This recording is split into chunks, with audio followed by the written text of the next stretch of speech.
لا إله إلا الله وحده لا شريك له وأشهد أن سيدنا ومولانا محمدا عبده ورسوله أما بعد فأعوذ بالله من الشيطان الرجيم بسم الله الرحمن الرحيم واعتصموا بحبل الله جميعا ولا تفرقوا واذكروا نعمة الله عليكم إذ كنتم أعداء فألف بين قلوبكم فأصبحتم بنعمته إخوانا وقال النبي صلى الله تعالى عليه وسلم المسلم أخو المسلم لا يخذله لا يظلمه بحسب امرئ من الشر أن يحقر أخاه المسلم وقال النبي صلى الله تعالى عليه وسلم انما بعثت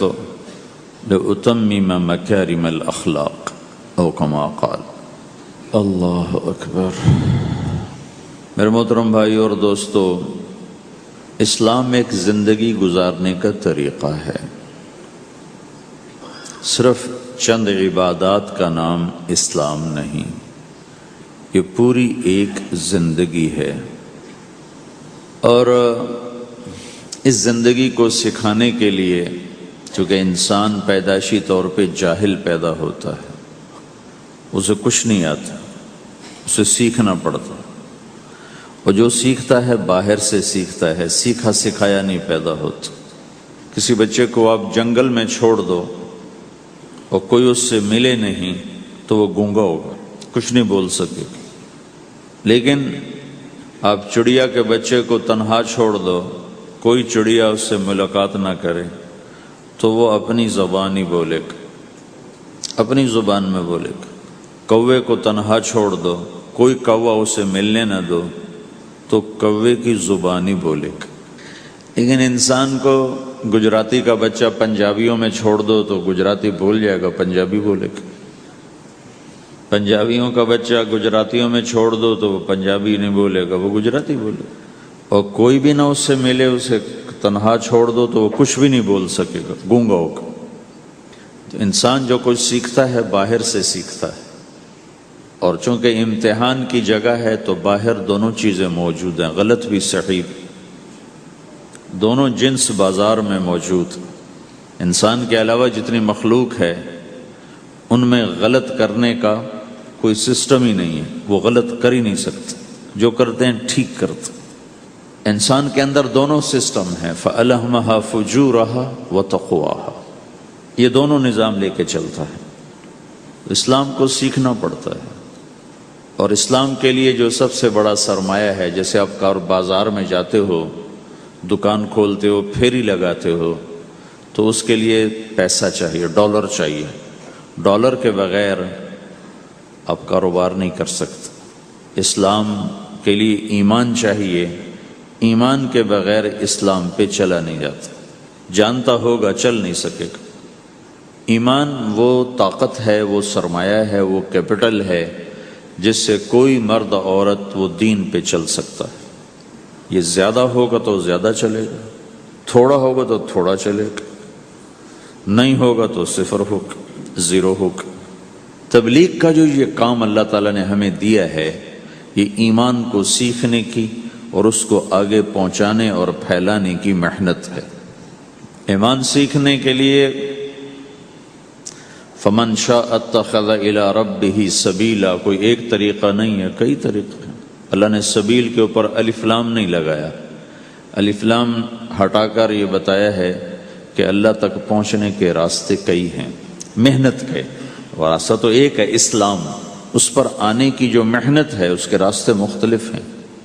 ہاں، آگے پہنچانے کے لیے تبلیغ کے سوا اور کوئی راستہ کوئی نہیں۔ یہاں آ کر تبلیغ منفرد کا کام منفرد ہو جاتا ہے کہ کسی محنت میں گشت کوئی نہیں سوائے تبلیغ، صرف تبلیغ ہے جس میں گشت ہے کہ خود چل کے جاؤ۔ اگر میرے پاس وہ میرے کالج کا لڑکا نہ آتا تو مجھے تو نہیں پتا تھا تبلیغ کیا چیز، نہ دین کا پتا تھا نہ دنیا کا پتا تھا۔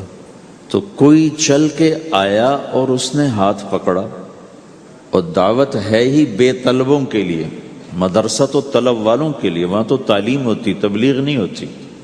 خانقاہ تو طلب والوں کے لیے ہے، اور دعوت بے طلب لوگوں کے لیے، جو سننا نہیں چاہتے، جو قریب نہیں آنا چاہتے، اور ایسا طبقہ کروڑوں اربوں کی تعداد میں موجود، انہیں دین پر لانے کے لیے یا دین کی بات ان کے کان میں ڈالنے کے لیے سوائے گشت کے اور کوئی عمل کوئی نہیں۔ میں پشاور گیا تو جماعت میں انہوں نے کہا جی یہاں ایک وکیل صاحب ہیں، تبلیغ والوں کو بہت گالیاں دیتے ہیں، شکل دیکھتے ہی گالیاں دینا شروع کرتے ہیں آپ کے علاقے کے؟ آپ کے علاقے کے؟ میں نے کہا اچھا ملاؤ۔ پشاور میں رہتا تھا، وکالت کرتا تھا، میرے علاقے کا میاں چنو ایک چھوٹا سا ٹاؤن ہے وہاں کا تھا، میں اس کے قریب تلمبا ایک چھوٹا سا ٹاؤن ہے میں وہاں۔ تو جب ہم ان کے دروازے پر گئے اور نوک کیا تو دروازہ کھلتے ہی انہوں نے وہی کام شروع کر دیا، دیکھتے ہیں، اور کہا میں نے تمہیں کتنی دفعہ کہا ہے، وہ جو مقامی، کہ تبلیغ والوں کو میرے دروازے پر مت لایا کرو۔ تو اب بتاؤ، میں اگر یہ تبلیغ کے رگڑے نہ لگے ہوتے تو میں تو 2 تھپڑ اس کے منہ پہ مارتا، یا مفتی صاحب کی طرف فتویٰ سناتا، تو اسلام سے خارج ہو گیا ہے، توبہ کر۔ میں نے اس سے کہا بھائی میں تو تبلیغی بن کے آپ کے پاس نہیں آیا، میں تو اس لیے آیا ہوں کہ مجھے پتہ چلا کہ آپ میاں چنو کے ہیں اور میں تو لمبے کا ہوں، تو میں تو اس لیے آپ کو ملنے آؤں۔ تو ایسے ہوا، اچھا آپ تو لمبے کے ہو؟ میں نے کہا تو لمبے کا ہوں۔ کہو اچھا اچھا اچھا، بڑی مہربانی، فرمائیے۔ میں نے کہا فرمائیے ایسے تو نہیں ہوگا، گھر بٹھاؤ پھر فرمائیے ہوگا۔ تو اس نے دروازہ کھولا، ہمیں بٹھایا، میں نے کوئی تبلیغ کی بات نہیں کی، چائے وائے پلائی۔ تو میرے والد صاحب اپنے علاقے کے مشہور آدمی تھے، تو جب میں نے اپنا تعارف کرایا تو وہ اور خوش ہو گیا، کہا تو آپ کے باپ کا الیکشن تو میں نے لڑا ہے، انہوں ان کے لیے ووٹ مانگنا۔ تو ایسا خوش ہو گیا اور کھل گیا، اور چائے پلائی، بات چیت ہوتی رہی۔ تو اٹھتے ہوئے میں نے کہا فلاں مسجد میں ہماری جماعت آئی ہوئی ہے، میں نے کہا چلو آپ کو بتا دوں۔ مغرب کے بیان میں وہ آیا ہوا تھا۔ پھر جتنے دن میں وہاں رہا وہ آتا رہا آتا رہا آتا رہا، میں واپس چلا گیا۔ بیچ میں کئی سال گزر گئے۔ لاہور کیولری گراؤنڈ ایک مشہور جگہ، وہاں میرا بیان تھا۔ جو کرکٹر آئے ہوئے تھے، ان کو ہم نئے سعید انور، انضمام، مشتاق، ان کو ہم قریب کر رہے تھے، اس وقت نئے ان کو قریب کر رہے تھے، تو یہ لوگ آئے ہوئے تھے۔ تو بیان کے بعد ان کو لے کر ہم ایک کمرے میں بیٹھے، اس کمرے کی دیوار شیشے کی تھی، تو لوگ اندر آنے کی کوشش کر رہے تھے، تو ان پہرے والے ان کو روک رہے تھے۔ تو اس میں سے ایک آدمی منہ اوپر کر کے میری طرف سے اشارہ کرے، تو میں نے دیکھا تو ایک آدمی کی بڑی داڑھی، اور وہ مجھے ایسے ایسے اشارہ کر رہا ہے، میں نے نہیں پہچانا۔ تھوڑی دیر کے بعد میں نے غور سے دیکھا تو وہ وہی وکیل صاحب پشاور والے۔ تو میں نے کہا بھائی ان کو اندر بلاؤ، اندر بلاؤ۔ وہ اندر آئے تو میں اٹھ کے ملا، کہنے لگے یہ دیکھو یہ تمہارا ایک گشت، میرا وقت بھی لگ چکا ہے، پتہ نہیں کیا چلہ لگا ہے یا 3 چلے لگے ہیں۔ تو جو دیکھو نا، آپ میں سے کئی لوگ پھیری لگاتے ہیں، جس کو گجرا پھیری لگاتا ہوں، پھیری۔ میں پہلے سمجھا ہی نہیں، پھیری تو کہتے ہیں چھوٹے جہاز کو جو سمندر میں چلتا ہے، میں سمجھا یہ پھیری لگاتے ہیں، پھیری، اور وہ تو گجراتی میں پھیری کہتے ہیں پھیری کو۔ تو پہلے تو میں چکر کھاتا رہا کہ یہ کیا ہے پھیری، پھیری تو چھوٹے جہاز کو کہتے ہیں، چھوٹا بحری جہاز۔ تو پھر بعد میں کسی نے کہا کہ یہ چل پھر کے سودا بھیجا، اچھا پھیری کو پھیری کہہ، تم خدا کو خدا کر دیتے ہو، خدا کا شکر۔ ایک تو خدا لفظ ہی میں نے پہلے کہا تھا بولنے کا نہیں ہے، ایک اس کو خدا کو خدا کر دیتے ہو، خدا کی قسم۔ تو تم پھیری لگاتے لگاتے گاہک بنا لیتے ہو، نہیں بناتے ہو؟ پھیری لگاتے لگاتے تم اپنے گاہک بنا لیتے ہو۔ یہی تبلیغ کا کام ہے کہ پھیری لگاؤ، لوگوں کے در کھٹکھٹاؤ، کوئی لے گا کوئی نہیں لے گا۔ جو آپ لوگ پھیری لگاتے ہو تو سارے آپ سے سودا لیتے ہیں؟ نہیں لیتے، کوئی لیتا ہے کوئی نہیں لیتا، لیکن آپ جاتے رہتے ہو، جاتے رہتے ہو، جاتے رہتے ہو، جاتے رہتے ہو، آہستہ آہستہ آپ اپنا اتنا کام کر لیتے ہو کہ آپ کی روٹی چل جاتی ہے۔ تو سارے نبیوں نے پھیرا لگایا، کوئی نبی گھر نہیں بیٹھا، کہ میرے پاس کوئی آئے گا تو اسے سکھاؤں گا. ہر نبی نے پھیرا لگایا. اور داؤد علیہ السلام نے ایک دفعہ یہ کیا، ایک بڑا عبادت خانہ بنایا اور اس کی دیواریں اونچی کر دی، اتنی اونچی کہ اندر کوئی جا نہ سکے، اور یہ طے کیا کہ ہفتے میں ایک دن میں کسی سے نہیں ملوں گا، صرف اللہ اللہ کروں گا، ہفتے میں ایک دن. تو وہ پہلا دن تھا، اندر سے تالا لگا دیا اور خود اندر بیٹھ گئے، اور پہلا دن ہے کہ میں آج کسی سے نہیں ملوں گا. تو میرے رب کو یہ بات پسند نہیں آئی کہ نبی کا کام کٹ کے بیٹھنا نہیں ہے، لوگوں میں جانا ہے. تو اللہ تعالیٰ نے انسانی شکل میں 2 فرشتے اندر اتار دیے. اذ تصوروا المحراب ففزع منهم قال لا تخف خصمان بغى بعضنا على بعض فاحكم بيننا. کہا جی حضرت ہمارا جھگڑا ہو گیا ہے، ہم آپ سے فیصلہ کروانے آئے. تو داؤد علیہ السلام ڈر گئے کہ دروازہ بند ہے، یہ آئے کہاں سے؟ دیوار اتنی اونچی ہے کہ اس کے اوپر سے چھلانگ لگا کے بھی اندر نہیں آ سکتے، تو یہ کون ہیں، آئے کہاں سے؟ دروازے کو دیکھیں تالا لگا ہوا ہے، دیوار کو دیکھیں اتنی اونچی ہے، تو کون چھلانگ لگا کے اندر آئے گا؟ تو ڈر گئے. تو کہنے لگے جی آپ ڈرے نہیں، ہمارا جھگڑا ہو گیا. کہ کیا جھگڑا ہے؟ کیا جھگڑا ہے؟ کہ هذا اخی له 99 نعجة ولی نعجة واحدة فقال اکفلنیها وعزنی فی الخطاب. یہ میرا بھائی ہے، اس کے پاس 99 بکریاں ہیں، بھیڑیں، 99 بھیڑ ہے، اور میرے پاس ایک ہے. یہ مجھے کہتا ہے ایک بھی مجھے دے دے، میری 100 پوری ہو جائے. تو آپ بتاؤ یہ غلط کر رہا ہے کہ ٹھیک کر رہا ہے؟ اب یہ فیصلہ تو آپ چھوٹے سے بچے سے بھی کروا سکتے ہو. نہیں، یہ تو لطیفہ سا بن گیا، داؤد علیہ السلام کے لیے لطیفہ بن گیا کہ ایک آدمی کہتا ہے جی میرے پاس 99 ہے، تیرے پاس ایک ہے، تو ایک مجھے دے دے، میری 100 ہو جائیں. تو داؤد علیہ السلام سوچ میں پڑ گئے یہ چکر کیا ہے. تو ایک دم ان کو خیال آیا کہ اوہو، یہ تو میرے رب نے مجھے پیغام بھیجا ہے کہ داؤد تجھے بندوں کو دعوت دینے کے لیے بھیجا ہے، مصلی پر بیٹھنے کے لیے نہیں بھیجا. ہاں مصلی پر بیٹھنا ہے، اس کے لیے رات ہے. قم اللیل الا قلیلا نصفہ او انقص منہ قلیلا او زد علیہ ورتل القرآن ترتیلا. چل ومن اللیل فتہجد بہ نافلۃ لک عسیٰ ان یبعثک ربک مقاما محمودا. رات ہے، آ جاؤ. ان ناشئۃ اللیل ہی اشد وطئا واقوم قیلا. آجا آجا، رات بڑی مزے کی چیز ہے، تو اور میں تنہا. فاذا فرغت فانصب والى ربک فارغب. آ جاؤ. تتجافى جنوبهم عن المضاجع يدعون ربهم خوفا وطمعا ومما رزقناهم ينفقون. رات تیری میری، دن میرے بندوں کے لیے. نہیں بیٹھ سکتا، تسبیح پکڑ کے نہیں بیٹھ سکتے ہو. تو اس پر داؤد علیہ السلام سجدے میں گرے. آیت سجدہ ہے اس لیے میں نہیں پڑھتا ہوں. سجدے میں گرے اور کہا یا اللہ معافی کر، یا اللہ معاف کر دے، یا اللہ معاف کر دے. میں نے دروازے بند کر لیے، حالانکہ یہ میرے منصب کے خلاف تھا. اس پر اللہ سے معافی مانگی. تو چل کے جانا نبیوں کی صفت ہے، یہی ہماری صفت. اس امت کو یہ کام دیا گیا کہ یہ اوروں کے پاس جا کے اپنا سودا پیش کر، اپنوں کو بھی سنبھالے اور غیروں تک بھی پہنچے. نہیں سنتے پھر جاؤ، نہیں سنتے پھر جاؤ، کیونکہ دلوں کا پھیرنا اللہ کے ہاتھ میں ہے. تیرے ذمہ آواز لگانا ہے. اللہ تعالیٰ نے تقسیم کر دی. قم اللیل الا قلیلا، رات اللہ کے پاس آ جا. دن میں کیا کر، ان لک فی النہار سبحا طویلا، تیرا دن میں کام بہت زیادہ ہے. سبحا طویلا، دعوت کے کام کو تیرنے سے تشبیہ دی ہے. سبح تیرنے کو کہتے.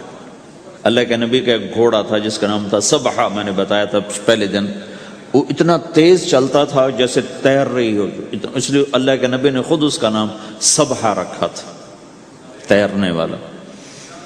تو تبلیغ کے کام کو تیرنے سے تشبیہ دی کہ آپ نے لمبا تیرنا ہے. اور مکے میں تو پانی کوئی نہیں، تو کہاں تیرنا ہے جی؟ سارے مکے میں پانی کا قطرہ کوئی نہیں زمزم کے کنویں کے سوا، تو تیرنا کہاں ہے؟ یہ اس دعوت کے کام کی بڑی خوبصورت تصویر ہے. سبحا طویلا، حالانکہ اللہ فرماتا ہے ان لک فی النہار شغلا طویلا عملا عظیما جہدا طویلا، لیکن سبحا طویلا، جو آدمی چل رہا ہوتا ہے اگر وہ بیٹھ جائے تو کوئی نقصان تو کوئی نہیں، گاڑی چلا رہا ہے کہیں گاڑی روک لے تو کوئی نقصان تو کوئی نہیں، تھوڑی دیر سے پہنچ جائے گا، کہیں گاڑی کھڑی کر کے کافی پینے لگ گیا تو کوئی مسئلہ تو کوئی نہیں ہے، آدھا گھنٹہ دیر سے گھر پہنچ جائے گا۔ تیرنے والا پانی میں اتر گیا، ابھی یہ رک سکتا ہے؟ کیوں بھائی؟ اگر یہ کافی پینے کا ارادہ کرے تو کہاں جائے گا؟ تو مچھلی کے پیٹ میں جائے گا۔ پانی میں اترنے کے بعد اختیار ختم ہے، اب تیرنا ہے۔ کہاں تک؟ دوسرا کنارہ جب تک ہاتھ میں نہیں آتا تیرنا ہے، سبحا طویلا، جب تک آخرت کا کنارہ ہاتھ میں نہیں آتا۔ اے میرے نبی، تجھے دعوت کا کام کرتے ہی رہنا ہے، کرتے ہی رہنا ہے، کرتے ہی رہنا ہے، تیری چھٹی کوئی نہیں۔ سبحا میں یہ اشارہ تھا کہ چھٹی کوئی نہیں، یہ موت تک کا کام ہے۔ وَاعْبُدْ رَبَّكَ حَتَّى يَأْتِيَكَ الْيَقِينُ۔ آئے ہائے، جب یہ آیت اتری یا ایھا المدثر قم فانذر وربک فکبر، اے میرے محبوب اٹھ جا، اٹھ جا، میرا پیغام سنا، تو لیٹا ہوا ہے۔ تو اس پر آپ نے کہا خدیجہ انقطع ایام النوم والراحہ، میرے آرام کے دن چلے گئے، میرے سونے کے دن چلے گئے، میرے رب نے مجھے کہا ہے اٹھ جا اور میرا پیغام سنا۔ تو اس وقت تو کوئی جاننے والا نہیں تھا، تو پہلے آپ چپ کے بات فرما رہے تھے، پھر اللہ نے کہا کھل کے کہہ، تو پھر آپ نے کہا میں خدیجہ میں کس کو کہوں، میری کون سنے گا، من ادعو من یستجیب۔ تو حضرت خدیجہ نے عرض کی یا رسول اللہ، آپ دعوت دینے میں پہل کریں، میں لبیک کہنے میں پہل کرتی ہوں۔ تو بھائیو، دعوت ہمارا سرمایہ ہے، دعوت سے ایمان بنتا ہے، ایمان سے عمل بنتا ہے۔ تو اگر آپ اس دعوت میں حرکت کرتے رہو گے، ان لک فی النہار سبحا طویلا، کل میں نے اس پر تھوڑی تفصیل سے بات کر دی تھی، آج میں اس سے اگلی بات کرنا چاہتا ہوں، لیکن اس کو بار بار سننا اس لیے ضروری ہے کہ آدمی بڑی جلدی بھول جاتا ہے، اور نفع سامنے نہ ہو تو اس کے لیے قدم اٹھانا، مال لگانا مشکل ہو جاتا ہے۔ آپ پھیری بھی تو لگاتے ہو، تو شام کو پیسہ ہاتھ میں آتا ہے تو تھکاوٹ چلی جاتی۔ میں نے ایک شخص سے کہا تھوڑا تبلیغ میں وقت دے دو بھائی، کہا جی مجھے گولیاں لگی تھیں تو اس کے بعد میرے بدن میں درد ہوتا ہے تو میں ٹائم نہیں دے سکتا، لیکن میں اسے دیکھتا تھا وہ صبح سے شام تک اپنی دکان پہ کھڑا ہوتا تھا، کھڑا ہو کے کام کرتا تھا۔ تو ایک دن میں نے اس سے پوچھا یہ تو دکان پہ کھڑا ہوتا ہے، اس کا درد تمہیں نہیں ہوتا؟ تبلیغ میں تو اتنی مشقت نہیں ہے۔ وہ کہنے لگا جی روز درد بہت ہوتا ہے، لیکن میں جب شام کو پیسے گنتا ہوں تو سارا درد چلا جاتا ہے، سارا درد چلا جاتا ہے۔ تو اب آپ تبلیغ میں 3 دن کے لیے گئے تو کچھ لگا کے آتے ہو، ہاتھ میں تو کچھ بھی نہیں ہوتا، اور چلے کے لیے جاؤ تو کچھ لگتا ہے، ہاتھ میں تو کچھ بھی نہیں آتا۔ 4 مہینے کے لیے جاؤ تو کچھ لگتا ہے، ہاتھ میں تو کچھ بھی نہیں آتا۔ تو وہ جذبہ پیدا نہیں ہوتا لگانے کا، تھکنے کا، تھکانے کا، جیسے دنیا میں پیدا ہوتا ہے کہ اس کی واپسی نظر آ رہی ہوتی۔ تو اس لیے بار بار ضرورت ہے اس کو سننے اور سنانے کی کہ اللہ نے اس امت کو یہ منصب دیا ہے، کنتم خیر امت اخرجت للناس، تم سب سے بہترین امت ہو، تمہیں نکالا گیا ہے۔ کیا کرتے ہو؟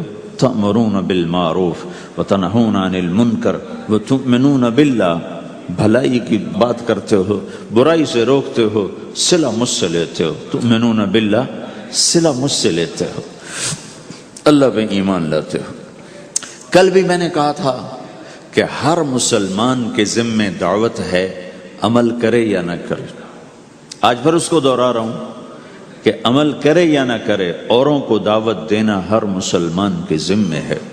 اللہ تعالیٰ نے بنو اسرائیل کے بارے میں کہا میری تم پہ لعنت ہے، لعن الذین کفروا من بنی اسرائیل علی لسان داود و عیسی ابن مریم، اے داود، اے عیسیٰ، ان پر لعنت بھیجو۔ کتنا سخت اللہ کا فرمان ہے۔ اچھا کیوں، کس لیے؟ اللہ نے دو جرم بتائے۔ ذَلِكَ بِمَا عَصَوْا وَكَانُوا يَعْتَدُونَ، یہ بہت نافرمان ہو چکے ہیں، بہت نافرمان ہو چکے ہیں۔ ایک اس کی وجہ سے ان پر اللہ کی لعنت۔ دوسرا کیا ہے؟ کانوا لا یتناہون عن منکر فعلوہ، جو گناہ خود کر رہے ہوتے ہیں اس سے اوروں کو نہیں روکتے۔ کانوا لا یتناہون، نہیں روکتے تھے، عن منکر، اس گناہ سے، فعلوہ، جسے وہ خود کر رہے ہوتے تھے۔ تو اس سے پتہ چلا کہ اگر کوئی نافرمانی بھی کر رہا ہے تو کسی کو اگر دیکھتا ہے نافرمانی کرتے تو اسے سمجھانا اس کے ذمے ہے۔ اللہ یوں کہہ رہا ہے کہ کم وقت خود تو برائی کر رہا تھا تو کسی کو روکتا تو صحیح۔ دونوں ہی کام نہیں کیے، نہ خود چھوڑا نہ کسی اور کو روکا۔ تو بھائیو، حرکت کرتے رہنا، اس حرکت میں بڑی طاقت ہے۔ ساری کائنات حرکت میں، اگر رک جائے تو تباہی۔ زمین حرکت کر رہی ہے، سورج حرکت کر رہا ہے، چاند ستارے، ہر شے حرکت میں۔ تمہاری زمین 66,000 کلومیٹر فی گھنٹہ کی رفتار سے روزانہ بھاگی جا رہی۔ پتہ چلا کہ پاناما بمے دونوں سمندروں کے 66,000 کلومیٹر فی گھنٹہ کی رفتار سے دوڑا جا رہا ہے۔ تمہارا سورج 6 لاکھ میل 9 لاکھ کلومیٹر فی گھنٹہ کی رفتار سے دوڑتا جا رہا ہے۔ حرکت کے ساتھ زندگی ہے، حرکت ختم ہوگی زندگی ختم ہو جائے گی۔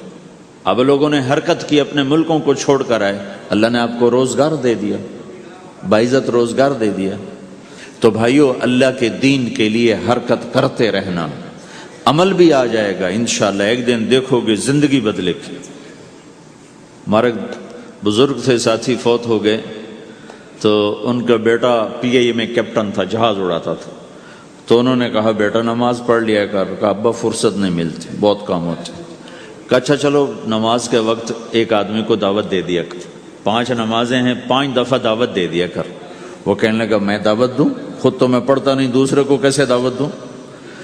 کہا بیٹا ایک تو میری مان لے، نماز کا انکار کیا ہے تو یہ تو مان لے کہ چلو کسی کو کہہ دیا کر کے بھائی نماز پڑھا کرو۔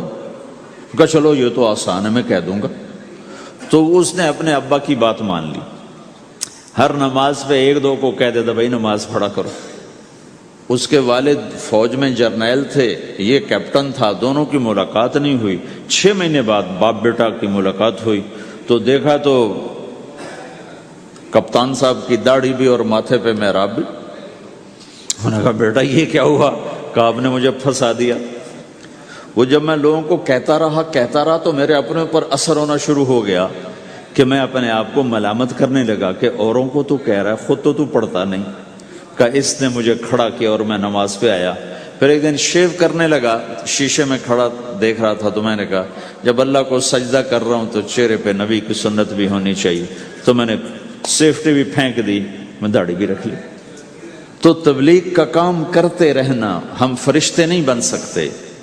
ایک دفعہ ایک آدمی نے میرے اوپر بڑی چڑھائی کی، تم تبلیغ والے منافق ہو، کہتے کچھ ہو کرتے کچھ ہو، تمہارے قول اور فعل میں بہت فرق، بہت۔ جب ان کا غصہ اتر گیا تو میں نے ان سے کہا بھائی 100 نمبر تو اللہ نے بھی نہیں مانگے، آپ کیوں مانگتے ہو؟ اللہ نے کہا ہے فمن ثقلت موازینہ، جس کی نیکیاں بڑھ جائیں گی گناہ تھوڑے ہوں گے تو پاس کر دوں گی۔ تو 100 نمبر تو اللہ نے بھی نہیں کہا کہ ایک گناہ تیرے کھاتے میں نہیں ہونا چاہیے، 100/100 نمبر لے گا تو جنت دوں گا، نہیں تو ریپٹ مار کے جہنم میں ڈالوں گا۔ تو 100 نمبر تو اللہ بھی نہیں مانگتا، اسے پتہ ہے میرا بندہ کمزور ہے، کبھی گناہ کرے گا کبھی نیکی کرے گا۔ تو وہ کہتا ہے جس کے پاس 51 نیکیاں ہوئیں اور 50 گناہ ہوئے تولوں گا تو 51 جھک جائیں گے نا، 50 معاف۔ مثال دے رہا ہوں میں، ہمارے علاقے میں ایک ذمہ دار تھے، وہ ذکر بھی بہت کرتے تھے، گالیاں بھی بہت دیتے، ادھر سبحان اللہ تیرے فلانے، الحمدللہ کے ساتھ ایک پھکڑ تولتے تھے، ساری زندگی وہ ایسا ہی کرتے رہے۔ جب وہ فوت ہو گئے تو کسی نے ان کو دیکھا تو انہوں نے پوچھا کہ میاں صاحب آپ کے ساتھ کیا ہوا؟ آپ تو گالیاں بہت دیتے تھے۔ خود انہیں یہ پوچھ رہے آپ تو گالیاں بہت دیتے تھے تو آپ کے ساتھ کیا ہوا؟ کہ اللہ تعالیٰ نے میرے ذکر اور میری گالیوں کو تولا تو میرا ذکر بڑھ گیا تو میری بخشش ہو گئی۔ اللہ نے بھی کاؤنٹنگ رکھی ہے، پرفیکشن مانگی ہی نہیں۔ اگر اللہ پرفیکشن مانگتا تو پھر آپ کہتے تم کرتے کچھ ہو کہتے کچھ ہو۔ اگر میں کہتا صحیح ہوں تو ایک نیکی تو کر رہا ہوں، اور کرتا نہیں ہوں تو ایک گناہ کر رہا ہوں۔ کیا پتا میرا رب میرے کہنے کے تو فعل میرے نہ کرنے کو معاف کر دے۔ بس ایک صورت میں ہے کام خطرناک کہ اگر میں اس کہنے سننے کو اپنی دنیا بنانے کا ذریعہ بنا لوں پھر خطرناک ہے۔ أَتَأْمُرُونَ النَّاسَ بِالْبِرِّ وَتَنْسَوْنَ أَنفُسَكُمْ وَأَنْتُمْ تُتْلُونَ الْكِتَابَ، وہ یہ آیت ہے۔ لیکن اگر میرے اندر اخلاص ہے تو پھر میں انسان ہوں، کبھی اچھا کروں گا کبھی برا کروں گا، لیکن میرے ذمہ صدا لگانا ہے۔ تو بھائیو اس تبلیغ کے کام کو کرتے رہنا، اس سے ایمان بنتا ہے، ایمان سے دین وجود میں آتا ہے۔ دین کے دو حصے ہیں، ایک عبادات ہے جس میں نماز سب سے اہم ہے، پھیری پہ ہو گھر پہ ہو نماز نہ چھوڑو۔ رمضان کے روزے ہیں، اللہ پھر رزق زیادہ دے دے، حج کرو، زکوٰۃ دو، لیکن عبادات بڑی محدود ہیں اور اس میں کثرت اللہ نے مطالبہ بھی نہیں کیا، بلکہ اللہ تعالیٰ نے اس میں اعتدال ہی کو پسند فرمایا ہے۔ اللہ تعالیٰ نے ہمارے نبی لمبی لمبی نمازیں پڑھتے تھے تو اللہ تعالیٰ نے روک دیا کہ ما انزلنا علیک القرآن لتشقی، میرے نبی میں نے تمہیں قرآن اس لیے نہیں دیا کہ تو لمبی لمبی نمازیں پڑھ کے تھکتا رہے، درمیان نہ چل۔ اللہ کے نبی نے تبلیغ میں زیادہ زور دکھایا تو اللہ نے اس پر بھی کہا فلا تذهب نفسك عليهم حسرات، اتنا غم نہ کیا کر کے تو خود ہی ہلاک ہو جائے، مت نہیں، ایسا نہ کر۔ تو عبادات محدود ہیں اور اس میں اعتدال مطلوب ہے۔ سارا دن مصلی پہ بیٹھنا یہ اللہ نہیں دیکھنا چاہتا، اللہ یہ دیکھنا چاہتا ہے کہ تو باہر جا تاکہ میں دیکھوں کہ اب تو کیا کرتا ہے۔ دوسرا حصہ اس کا اخلاقیات ہیں، آپس کی معاشرت ہے۔ دین جو اثر انداز ہوتا ہے وہ معاشرت سے اثر انداز ہوتا ہے، عبادت سے نہیں، عبادات سے نہیں۔ عبادت تو مسجد کے اندر ہے یا مصلی پر گھر کے اندر ہے، روزہ اندر کی چیز ہے، حج بیت اللہ میں ہے، زکوٰۃ مسلمان کو دی جاتی ہے۔ تو دنیا میں دین پھیلنے کے لیے اور اپنوں کو دین کے قریب کرنے کے لیے جو سب سے بڑا عمل ہے وہ بھائیو اچھے اخلاق۔ یہ دوسرا حصہ میں آج بیان کرنا چاہتا ہوں۔ اللہ کے نبی نے فرمایا ایو عُرَى الاسلام اوثق، مجھے بتاؤ اسلام کا سب سے مضبوط عمل کیا ہے؟ تو صحابہ نے کہا الجہاد، یا رسول اللہ جہاد۔ اسلام کا سب سے مضبوط عمل کیا ہے؟ صحابہ نے کہا جہاد۔ تو آپ نے کہا وحسن وما هو به، ہاں جہاد بہت اچھا عمل ہے لیکن سب سے بڑا عمل نہیں ہے، سب سے مضبوط عمل نہیں ہے۔ ان کا جی الصلاۃ، نماز۔ تو ہم نے کہا ہاں وحسنۃ وما ہی بہا، نماز بھی بہت اچھی چیز ہے لیکن وہ نہیں جو میں پوچھ رہا ہوں، سب سے اعلیٰ، سب سے اوپر، سب سے مضبوط نہیں۔ تو انہوں نے کہا جی الحج، حج۔ تو آپ نے کہا حج بھی بہت اچھا عمل ہے لیکن وہ نہیں جو میں نے پوچھا ہے۔ پھر صحابہ نے کہا جی روزہ، آپ کا روزہ بھی بہت اچھا ہے لیکن وہ نہیں جو میں نے پوچھا ہے۔ تو پھر صحابہ نے کہا یا رسول اللہ پھر آپ ہی بتائیں، ہمیں تو نہیں پتا۔ تو ہمارے نبی عبادات سے اوپر لا رہے ہیں، اپنے ساتھیوں کو عبادات پہ قائم کر دیا۔ ہر آدمی نمازی بن چکا ہے، ہر آدمی روزے دار بن چکا ہے، ہر آدمی مالدار زکوٰۃ دینے والا بن چکا ہے، اور ہر آدمی حج کا جذبہ پیدا کر چکا ہے۔ اب آپ ان کو اخلاق پہ لانا چاہتے ہیں، چونکہ اسلام کی تکمیل اخلاق سے ہے۔ اسلام کو تشبیہ دی گئی ہے گھر کے ساتھ، بنی الاسلام علی خمس، تو بنیا کا لفظ عمارت پر بولا جاتا ہے۔ تو اسلام کی بنیاد میں ہے کلمہ، نماز، روزہ، حج، زکوٰۃ۔ اگر اس مسجد کی بنیادیں بھر دی جائیں تو اس کو مسجد تو نہیں کہیں گے نا۔ ہاں جی بنیادیں ڈال دی ہیں، چھت ڈالنی ہے، جب چھت پڑے گی تو پھر یہ مسجد کہلائے گی۔ تو اسلام کی بنیاد قائم ہو چکی تھی، اب آپ چھت ڈالنا چاہتے تھے۔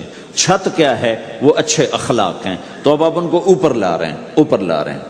تو آپ نے جب پوچھا تو انہوں نے وہی کہا جو انہوں نے ابھی سیکھا تھا، نماز، روزہ، جہاد، حج، لیکن آپ نے سب کی نفی کر دی، نہیں یہ بھی نہیں، یہ بھی نہیں، یہ بھی نہیں، یہ بھی نہیں۔ کہا اچھا یا رسول اللہ آپ بتائیں، تو آپ نے فرمایا ان اوثق عر الاسلام الحب للہ والبغض للہ، اسلام کا سب سے مضبوط عمل وہ آپس میں اللہ کے لیے محبت کرنا ہے۔ اسلام کا سب سے مضبوط عمل وہ آپس میں اللہ کے لیے محبت کرنا ہے۔ اسلام کا سب سے مضبوط عمل وہ محبت ہے، اللہ کے لیے بغض ہے، اللہ کے لیے محبت ہے، یہ اسلام کا سب سے مضبوط عمل ہے۔ تو بھائیو، یہ چھوٹا سا معاشرہ اسلامی بن جائے، اس کے لیے بنیاد میں نے پہلے بتا دی، اب چھت بتا رہا ہوں، وہ ہیں اچھے اخلاق۔ اللہ تعالیٰ نے جب ہمارے نبی نے نماز لمبی پڑھی تو اللہ نے کہا درمیانی پڑھو، میں نے ابھی بتایا۔ تبلیغ میں دکھ زیادہ جھیلا تو اللہ نے کہا درمیانہ چلو۔ لیکن جب اللہ کے نبی نے اخلاق بلند کیے، اخلاق، تو اس پر بھی اللہ تعالیٰ فرماتا میرے نبی ذرا اتنا نرم نہ ہو، تھوڑا سا سختی دکھا، آنکھیں دکھا، تھوڑا شوں شاں کر۔ ہیں تو میرے رب نے کیا کہا؟ واہ، میرے رب نے آپ کے اخلاق کی جیسی تعریف کی ہے، آپ کے کسی عمل کی ایسی تعریف نہیں کی۔ نماز کو کہا معتدل، اعتدال، دعوت کو کہا اعتدال، اور اخلاق کو کیا کہا؟ انک لعلی خلق عظیم، اور اس کو طاقت پہنچائی قسم اٹھا کے، نون، پھر قسم اٹھائی قلم کی جو علم کا ذریعہ ہے، والقلم وما یسطرون، مجھے قسم ہے قلم اور اس کی تحریر کی، ما انت بنعمت ربک بمجنون وان لک لاجرا غیر ممنون۔ ان دو آیتوں کو چھوڑ کر اگلی جو آیت آ رہی وانک لعلی خلق عظیم، اے میرے محبوب میں قسم اٹھاتا ہوں قلم اور اس کی تحریر کی، تیرے اخلاق بڑے عالی شان ہیں۔ یہ نہیں کہا تیرے اخلاق بڑے عالی ہیں، انک لعلی، اعلیٰ کا یہاں بہت عظیم الشان کردار ہے۔ اعلیٰ یہ بتا رہا ہے کہ اے میرے نبی، جتنے اخلاق تصور کیے جا سکتے ہیں وہ سب تیرے تابع ہو چکے ہیں، اور تو ان پہ سوار ہو چکا ہے، تو ان پہ چھا چکا۔ اعلیٰ چھا جانے کے لیے ہوتا ہے کہ تمام اخلاق تیرے غلام ہو چکے ہیں۔ ایک دفعہ آپ نے فرمایا اچھے اخلاق 360 قسم ہیں، 360 قسم، 360 صفات کا مجموعہ اچھے اخلاق۔ کوئی ایک صفت کسی کو مل گئی تو جنت میں چلا جائے گا۔ تو ابو بکر رضی اللہ عنہ سامنے بیٹھے تھے، کہنے لگے یا رسول اللہ افی منہا شیء، ان 360 میں کوئی میرے اندر بھی کچھ ہے؟ تو آپ نے کہا تیرے اندر سارے کا سارا، کوئی کمی کوئی نہیں، پورے۔ یہ آپ نے اور کسی کو نہیں کہا، صرف آپ نے یہ ابو بکر سے فرمایا کہ ابو بکر تیرے اندر پورے اخلاق 360۔ تو بھائیو، آپس کی محبت اور اچھے اخلاق یہ اسلام کا سب سے چوٹی کا سبق ہے، سب سے اعلیٰ درجے کا سبق۔ اب ایک حدیث میں جو حدیث جبریل کہلاتی ہے، وہ انسانی شکل میں آ کر پوچھتے ہیں یا رسول اللہ اسلام کیا ہے؟ تو آپ کہتے ہیں کلمہ، نماز، روزہ، حج، زکوٰۃ، یہ اسلام ہے۔ یہی سوال اب آخری حج کا موقع آ چکا ہے، اب اسلام 9 سال آگے، 10 سال آگے جا چکا ہے اور اس کی شکل مکمل ہو چکی ہے۔ تو عمر بن عبسہ رضی اللہ تعالیٰ عنہ یہ آخری حج کے موقع پر آپ سے ملتے ہیں اور آ کر یہ آپ سے پوچھتے ہیں یا رسول اللہ مل اسلام؟ سوال ایک ہے، مل اسلام؟ شروع میں مدینے کے داخلے کے شروع میں جبریل انسانی شکل میں آتے ہیں اور کہتے ہیں مل اسلام، اسلام کیا ہے؟ تو آپ کہتے ہیں کلمہ، نماز، روزہ، حج، زکوٰۃ۔ اب یہی سوال 10 سال کے بعد یا 9 سال کے بعد عمر بن عبسہ کہتے ہیں یا رسول اللہ مل اسلام؟ اسلام کیا ہے؟ تو اب جواب سنو، آپ نے فرمایا اطعام الطعام وطیب الکلام، میٹھا بول بولنا اور کھانا کھلانا۔ کسی سے میٹھا بول بولنا کتنا عظیم ہے میرے اللہ کی بارگاہ میں کہ آپ نے فرمایا ابتسامک فی وجہ اخیک صدقہ، تو اگر کسی مسلمان کو ہنس کے مل لے تو یہ بھی تیرے لیے صدقے کا ثواب ہے۔ صدقہ لکھا جائے گا۔ جبریل کہتے ہیں یا رسول اللہ مل ایمان، ایمان کیا ہے؟ تو آپ فرماتے ہیں اللہ کو ماننا، فرشتوں کو ماننا، نبیوں کو ماننا، کتابوں کو ماننا، تقدیر کو ماننا، موت کے بعد کی زندگی کا اقرار کرنا۔ ان تؤمن باللہ وملائکتہ وکتبہ ورسلہ وبالبعث بعد الموت، یہ ہے ابتدائی جواب۔ اب یہی سوال عمرو بن عبسہ کرتے ہیں 9 سال کے بعد، یا رسول اللہ مل ایمان، ایمان کیا ہے؟ تو آپ نے فرمایا الصبر والسماحہ، صبر کرنا، معاف کرنا۔ سوال ایک ہے، جواب 2 ہیں۔ کیوں کہ جگہ اور نوعیت بدل چکی ہے۔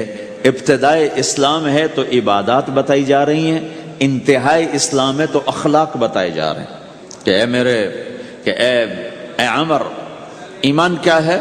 صبر کرنا، معاف کرنا، صبر کرنا، معاف کرنا۔ تو بھائیو، جو ہمارا معاشرہ بنے گا اسلامی، گھر میں باہر، وہ بنے گا اچھے اخلاق سے، عبادت سے نہیں، علم سے نہیں، تبلیغ سے نہیں، وہ بنے گا اچھے اخلاق سے، میٹھے بول بولنے سے، درگزر کرنے سے، معاف کرنے سے، سہ جانے سے، اور بازار میں سچائی۔ بازار میں میٹھا بول نہیں، وہ تو ہر تاجر مسکرا کے ملتا ہے، ہاں وہ تو کاروبار ہے مسکرانا۔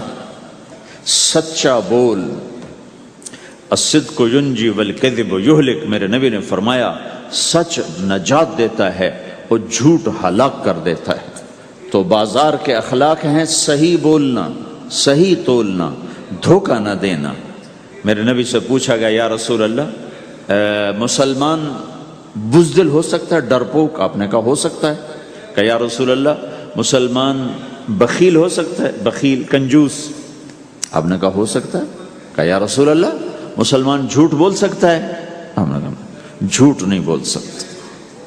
آپ نے فرمایا میں اپنے امت میں ہر عیب کی توقع رکھتا ہوں کہ میرا امتی ہر گناہ کر سکتا ہے لیکن 2 کام نہیں کر سکے گا اگر وہ میرا امتی ہے، ایک جھوٹ کبھی نہیں بولے گا، ایک دھوکہ کبھی نہیں دے گا۔ اور یہ دونوں کام ہمارے پورے عروج پر ہیں۔ تو مسلمان دھوکہ نہیں دیتا کسی کو، مسلمان جھوٹ نہیں بولتا۔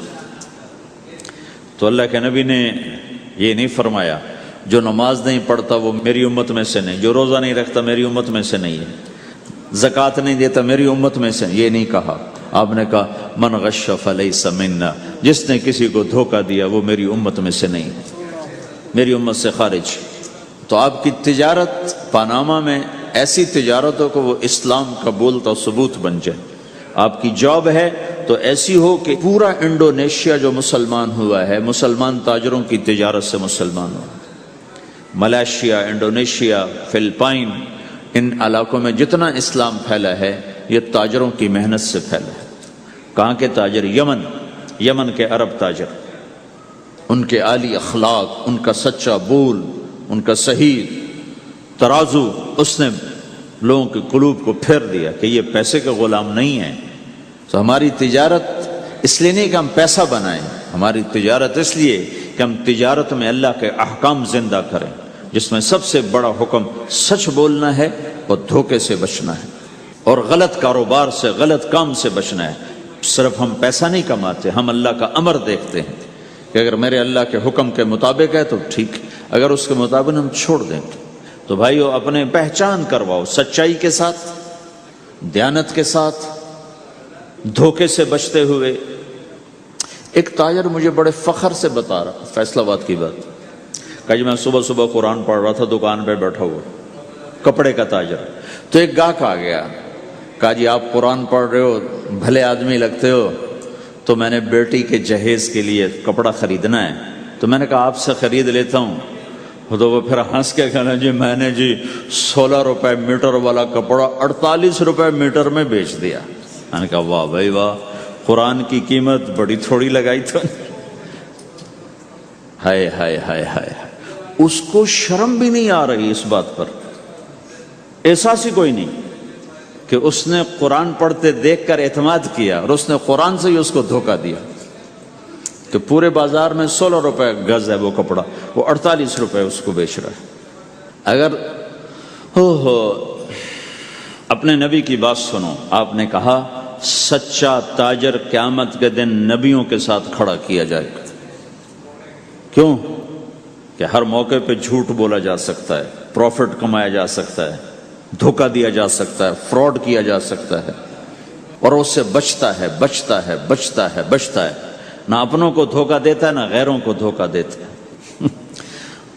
جب انگریز کا دور تھا، دلی میں ایک جیب کترا تھا، جیب کاٹنے والا.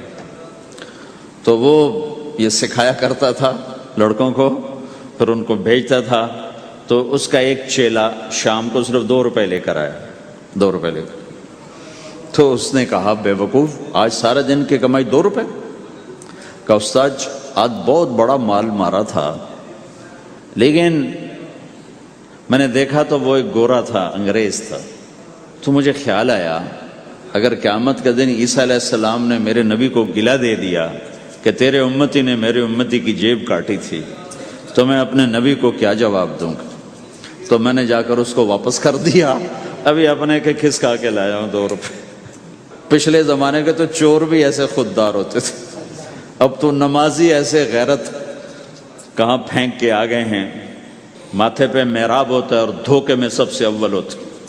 تو ہمارا اسلام صرف اس مسجد کی 4 دیواری میں نہیں ہے، ہمارا اسلام تو بارش کے قطروں کی طرح پھیلا ہوا ہے. آسمان کی بلندی ہے، آسمان کی وسعت ہے، جیسے اس سے زیادہ ہمارے دین کی وسعت ہے. تو آپ کسی دفتر میں ہو یا اپنے کاروبار میں ہو تو اس میں بھی اللہ کے نبی نے آپ کو طریقہ بتایا ہے. بازار کے اخلاق ہیں مسکرانا نہیں، بازار کے اخلاق ہیں سچ بولنا، صحیح دینا، صحیح تولنا، صحیح سودے کا عیب بتانا. عبد الرحمن بن عوف رضی اللہ تعالیٰ عنہ پہلے 10 صحابہ میں آتے ہیں، پہلے 10 صحابہ. آپ نے کہا ابو بکر جنتی، عمر جنتی، عثمان جنتی، علی جنتی، طلحہ جنتی، زبیر جنتی، سعد جنتی، عبد الرحمن جنتی، ابو عبیدہ جنتی، سعید بن زید جنتی. اس میں ایک عبد الرحمن. جب ان کا انتقال ہوا تو انہوں نے 3 ارب 10 کروڑ 20 لاکھ دینار چھوڑے ترکا. ہمیں تو بڑا بیوقوف بنایا گیا، کاغذ کو کرنسی بنا کے دے دے. کاغذ، کرنسی تو سونا ہوتا ہے جی، کرنسی تو سونے اور چاندی کو کہتے ہیں، کاغذ کے ٹکڑے کو تو کرنسی نہیں کہتے. اور اب کرنسی بھی لے کر وہ کارڈ پکڑا دیے، جیب بھی خالی، اب کرنسی بھی کاغذ بھی کوئی نہیں، خالی کارڈ. اس کو کیا کہتے ہیں کارڈ کو؟ Credit card. کریڈٹ کارڈ وہ ساری دنیا کو بیوقوف بنائے ہوئے، یا تو کاغذ پکڑائے ہوئے ہیں یا کارڈ. کاغذ بھی اب واپس لے لیا، اب کارڈ پکڑا دیا. اور عبد الرحمن بن عوف نے جو پیسے چھوڑے وہ کاغذ نہیں تھے. کاغذ کی کیا حیثیت؟ پاکستان میں روز چھپ رہے ہیں، کاغذ کی کیا حیثیت؟ 3 ارب 10 کروڑ 20 لاکھ دینار سونے کے. اور ایک سکہ دینار اس وقت 4.5 ماشے کا ہوتا تھا. اب اس کو ملٹیپلائی کرو اور پورا پاناما خرید لیں اس پیسوں سے. اور وہ ٹاپ لسٹ کے 10 10 صحابہ میں سے ایک. وہ فرماتے تھے میری تجارت کا یہ اصول رہا کہ میں نے کبھی ادھار نہیں خریدا، نہ کبھی ادھار بیچا، نہ کبھی ادھار خریدا.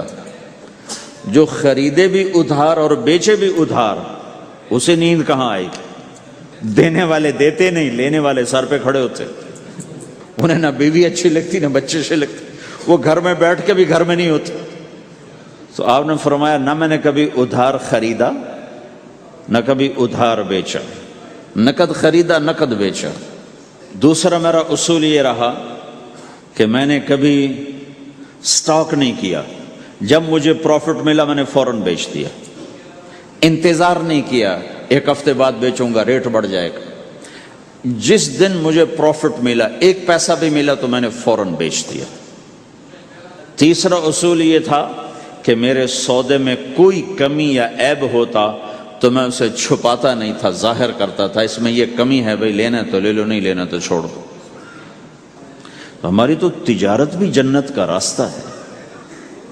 مدینے کے لوگ ذمہ دارا کرتے تھے مکہ کے لوگ تجارت کرتے تھے، ان کی زراعت اور تجارت دین کے پھیلنے کا ذریعہ بن گئی۔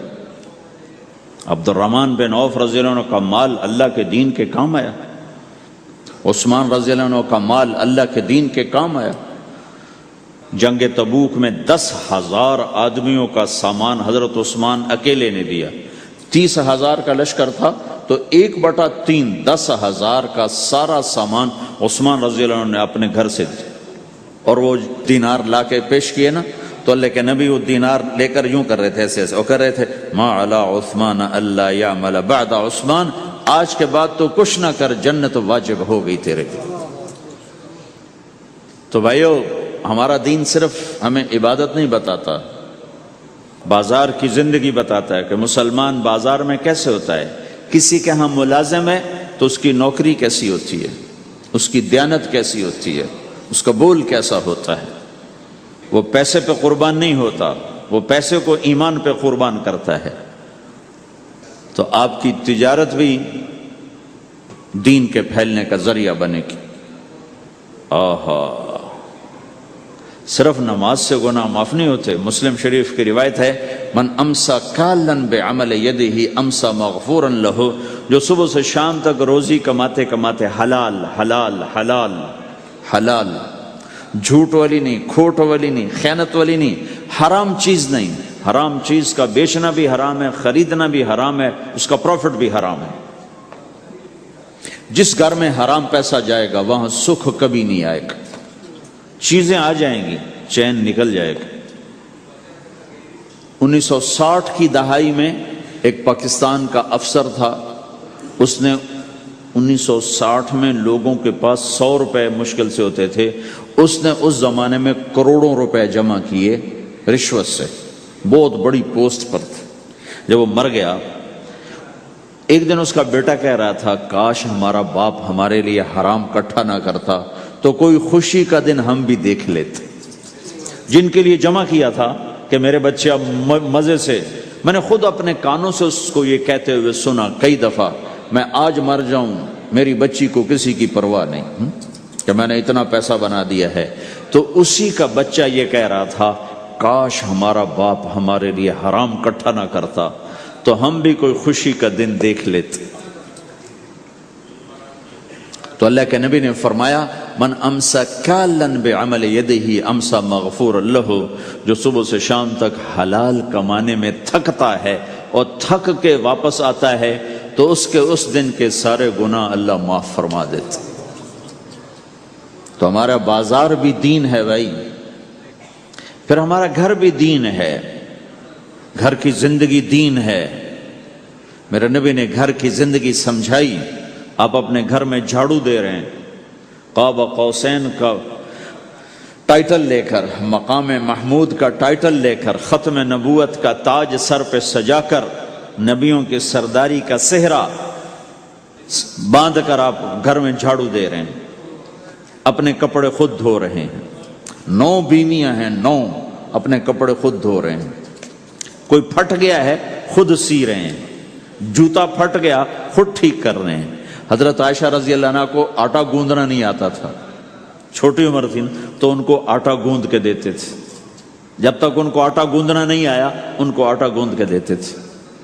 ہمیں تو گھر کی زندگی بھی سمجھائی گئی ہے، اور ہمیں بتایا گیا کہ تو اگر اپنی بیوی کے منہ میں لقمہ ڈالتا ہے تو یہ بھی تیرے لیے صدقہ ہے۔ سب سے بہترین صدقہ وہ ہے جو تم اپنے بچوں پر خرچ کرو۔ پھر دنیا دکھوں کا گھر ہے تو میں قربان جاؤں اپنے نبی پر، آگے آنے والے سارے زمانوں کو دیکھ کر بیان فرما گئے، بتا گئے۔ اور نے فرمایا، مجھے بتاؤ جہاد میں خرچ کرنے سے بھی بہتر خرچ کون سا ہے؟ جہاد میں خرچ کرنا تو سب سے بہتر شمار ہوتا ہے۔ آپ نے کہا مجھے بتاؤ جہاد میں خرچ کرنے سے بھی بہتر کون سا خرچ ہے؟ تو صحابہ نے کہا جی ہم تو نہیں جانتے، ہم تو اسی کو سب سے بہتر جانتے ہیں۔ ہم نے کہا نہیں، اولاد کا ماں باپ پہ خرچ کرنا جہاد میں خرچ کرنے سے بھی بہتر ہے۔ یہ کیوں فرمایا؟ کہ آگے نظر آ رہا تھا کہ اولاد نافرمان نکلے گی۔ اگر اللہ چاہے تو اس کے یہ کہنے پر وہ پلاٹ مسجد کے نام ہو گیا، واپس نہیں لے سکتا۔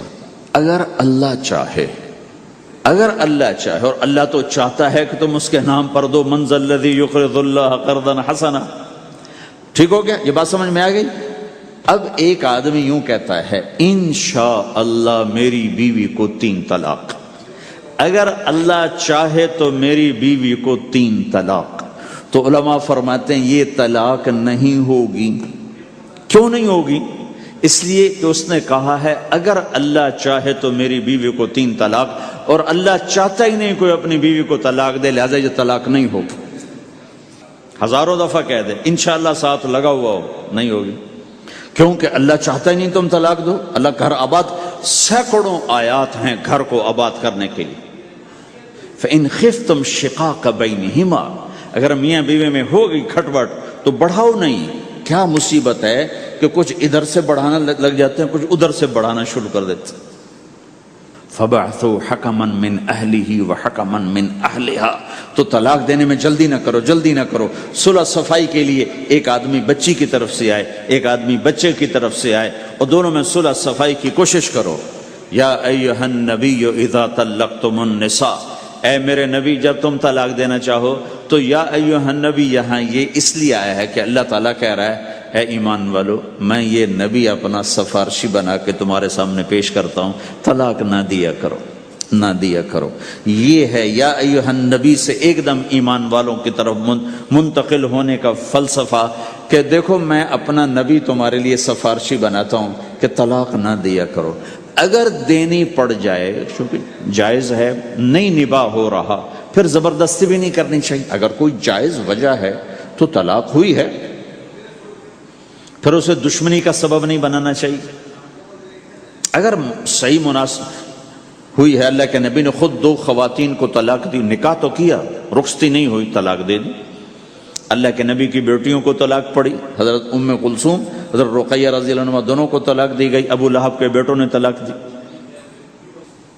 آپ نے حضرت حفصہ کو طلاق دینے کا ارادہ کیا تو عمر رضی اللہ عنہ کو پتہ چلا، بڑے غمگین ہوئے، تو اللہ جبریل آ گئے، یا رسول اللہ، اللہ تعالیٰ فرما رہے ہیں حفصہ کو طلاق نہیں دے سکتے، یہ آپ کی دنیا کی بیوی بھی ہے، جنت کی بیوی بھی ہے. کہ عمر کے دل شکنی ہو رہی. تو ایک گھر باقی رہے اس کے لیے سینکڑوں آیات اللہ تعالیٰ نے اتاری، اور ہمیں کہا عاشروہن بالمعروف، اپنی بیویوں کے ساتھ اچھا سلوک کرو. ہمیں خطاب، چونکہ مرد کسی کی بچی کو لے کے آتا ہے، لڑکا کسی کی بچی کو لے کے آتا ہے، اور وہ بچی ماں چھوڑتی، باپ چھوڑتی ہے، بھائی چھوڑتی ہے، بہنیں چھوڑتی ہے، سہیلیاں چھوڑتی ہے، سب کو چھوڑتی ہے، اور تیسرے دن اس کو تانے شروع ہو جاتے ہیں، اس کا تو دل ہی نہیں لگتا. اور پہلے دن اپنی بیوی کو نصیحت دی جا رہی تھی، میری ماں کی خدمت کرنی ہے، میری کرنا کر، میری ماں کی کرنی ہے، میرے ابا کی کرنی، میری بہنوں کی کرنی، کسی کے سامنے تم نے بولنا نہیں، کسی کے سامنے اف نہیں کرنا. بے وقوف، اس سے محبت تو جتا پھر اس کے بعد جو کچھ کہے گا وہ کرے گا. پہلے دن ہی حکم، نہ تعلق بنا ہے، نہ محبت پیدا ہوئی ہے، اور نہ ابھی جوڑ بیٹھا ہے، اور پہلے دن حکم سنانے شروع کر دی. اس کے ذمہ نہ تیری ماں کی خدمت ہے، نہ تیرے باپ کی خدمت ہے، نہ تیری بہنوں کی خدمت، یہ ساری خدمت تو تیرے ذمہ ہے. ہمارا سسرال کا معاشرہ بڑا ظالم ہے.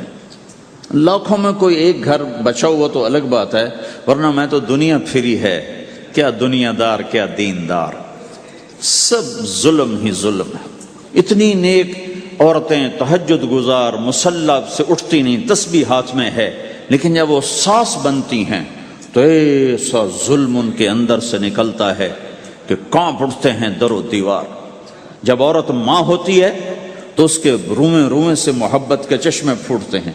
وہی عورت جب ساس بنتی ہے تو ایک دم ظلم کی تصویر بن جاتی ہے.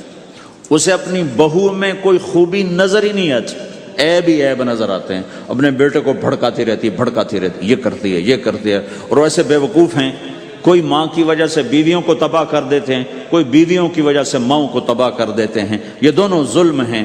ماں کی وجہ سے بیوی پہ زیادتی نہ کرو، بیوی کی وجہ سے ماں پہ زیادتی نہ کرو. بیوی کا اپنا مقام ہے، ماں باپ کا اپنا مقام ہے، بہنوں کا اپنا مقام ہے. 100% شکایات جھوٹی ہوتی ہیں، سب جھوٹ ہوتا ہے. اس لیے میرے رب نے دستور بتایا، ان جاءکم فاسق بنبأ فتبینوا، جب کسی کی خبر سنو، کوئی کمی کوتاہی سنو اول تو سنو نہیں، اگر سننی پڑ جائے تو تحقیق کر لو، تحقیق کر لو۔ قاضی ایاس کے پاس آیا، ایک شخص آیا روتا ہوا، ہائے مر گیا، ہائے مر گیا۔ تو ان کے ساتھ ایک آدمی بیٹھے تھے، کہنے لگے حضرت اس کا قضیہ جلدی سے سن لیں، بیچارہ بڑا مظلوم لگتا ہے۔ کہنے لگے چپ کر، یوسف علیہ السلام کے بھائی بھی رات کو روتے ہوئے باپ کے پاس آئے تھے۔ ہر رونے والا مظلوم نہیں ہوتا، ہر رونے والا مظلوم نہیں ہوتا۔ اپنے گھروں کی فضا بناؤ، کمی سنو ہی نہیں۔ تمہاری بیوی ماں کی کمی بتانے لگے، کہا نہ مجھے نہ بتاؤ، تیری بڑی مہربانی۔ تمہاری ماں تمہاری بیوی کی کمی بتانے لگے، کہا اماں مجھے نہ بتاؤ، تیری بڑی مہربانی۔ گھر کی فضا ایسی بناؤ کہ کسی کی کمی کا تذکرہ نہ ہو، تو اللہ کی قسم تمہارا گھر جنت کا نمونہ بن جائے گا۔ یہ معاشرت کا دین بتا رہا ہوں، معاشرت کا دین۔ اپنی بیوی کی خوبیوں کی تعریف کرو، کمیوں پہ پردہ ڈالو۔ بیویوں کے ذمہ ہے خامد کی خوبیوں کی تعریف کریں۔ انسان حوصلہ افزائی کا محتاج ہوتا ہے۔ ایک بزرگ ہے اپنے کسی مرید کے گھر، تو وہاں انہوں نے کھانا کھایا، کھانا ان کو پسند آیا، کہنے لگے اپنی بیگم کو پردے میں بلاؤ۔ تو انہوں نے اپنی بیگم کو پردے میں بلایا، کہا بیٹی میں نے تیرا ہاتھ کا کھانا کھایا، بہت مزیدار تھا، اللہ تمہیں جزائے خیر دے، تم نے بہت اچھا پکایا۔ تو وہ زارو قطار رونے لگے۔ تو انہوں نے پوچھا بیٹی کیا ہوا؟ میں نے تو کوئی ایسی بات نہیں کی۔ کہ نہیں حضرت آپ کی بات پہ رونا نہیں آیا، رونا اس پر آیا ہے کہ 30 سال سے میں اس شخص کے ساتھ رہ رہی ہوں، کبھی ایک دفعہ اس نے میرے ہاتھ کے پکے کی تعریف نہیں کی۔ آپ گھر میں تشریف لائے، آپ نے پوچھا کوئی کھانے کو کچھ ہے؟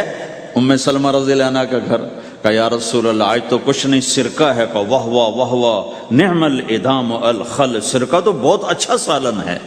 سبحان اللہ، کیسے دلجوئی فرمائی اپنی بیگم کی، سرکہ تو بہت اچھا سالن ہے، یا تو نے نمک کم ڈال دیا، تو نے مرچی زیادہ کر دی۔ ہم رائمنڈ میں پڑھتے تھے نا، تو پکانا ہمارے ذمے ہوتا تھا، تو ہمیں پتا کہ پکاتے ہوئے کیا گزرتی۔ جب 2-2 ہزار آدمی کی روٹی ہم پکاتے تھے، 5-5 بوری آٹا گوندا ہے ہاتھوں سے، 10-10 من کھڑے ہو کے روٹی لگائی ہے، سخت سردی میں بھی سخت گرمی میں بھی۔ سردی میں جب رات کو آٹا گونڈتے تھے ہم، تو ہمارے ہاتھ ایسے اکڑ، تم تو سردی دیکھتے ہی نہیں ہو، ہاتھ ایسے اکڑ جاتے تھے، اور صبح 4 بجے اٹھ کے روٹی پکانا شروع کرتے تھے۔ 2000 آدمی کی روٹی پکانی ہوتی تھی۔ تو اب کوئی آ کر کہتے انہیں کچی روٹی پکائی، تو جی دادا ایک تھپڑ اس کے منہ پہ مارے کہ 4 بجے کے ہم اٹھے ہوئے ہیں، پکا پکا برا حشر ہو گیا، کہتے کچی پکائی۔ بھائی صبر کر کے چپ کر کے کھا جا۔ مولانا الیاس صاحب رحمۃ اللہ علیہ ایک اپنے مرید کے گھر گئے، تو اس نے کھیر بنا کر پیش کی۔ اچھا نمک اور چینی ایک جیسے ہوتے ہیں، وہ دیہاتی عورت سمجھ نہ سکی، چینی کے بجائے نمک ڈال دیا۔ تو انہوں نے جا سب سے پہلے مولانا الیاس صاحب کے سامنے کھیر رکھی، تو آپ نے جو چکھی تو وہ تو تھی کڑوی۔ کہنے کہ بھائی واہ واہ واہ واہ واہ واہ، بڑی مزے کی کھیر، ساری لیا میں اکیلا کھاؤں گا، کسی کو نہیں کھانے دوں گا۔ ساری کھیر کھا گئے، اس پر پردہ ڈالنے کے لیے۔ وہ تو جب انہوں نے کہا مولانا الیاس کا بچا ہوا تھوڑا سا میں جب چکھا تو کڑوا تھا، ہائے مر گئی، یہ تو سارا نمک ڈالا ہوا تھا۔ ایک دفعہ ہماری جماعت چنیوٹ میں تھی، تو ہمارے ساتھیوں نے چائے بنائی، تو وہ اندھیرا سا تھا، تو چینی کے بجائے نمک ڈال دیا اور دسترخوان پہ لے آئے، سب پی رہے۔ واللہ میں آنکھوں سے دیکھا بتا رہا ہوں، مولانا الیاس کا تو سنا بتا رہا ہوں، کسی ایک نے نہیں کہا کہ یہ کڑوی ہے، چپ کر کے پی رہے، چپ کر کے پی رہے، کسی ایک نے نہیں کہا۔ باہر ایک دیہاتی کھڑا تھا، تو میں نے اس کہا چاچا آتے نو چاہ پیواما، وہ آ گیا، اس نے پہلا گھونٹ بھرا ہوئے تھا کوڑی ہے، اس نے بانڈا پھوڑ دی۔ پھر سارے ساتھی ہنس پڑے کہ چاچا ہم نے تو پردہ ڈالنے کی کوشش کی تھی خدمت والوں پر تو نہیں پردہ چاک کر دیا، بانڈا پھوڑ دیا۔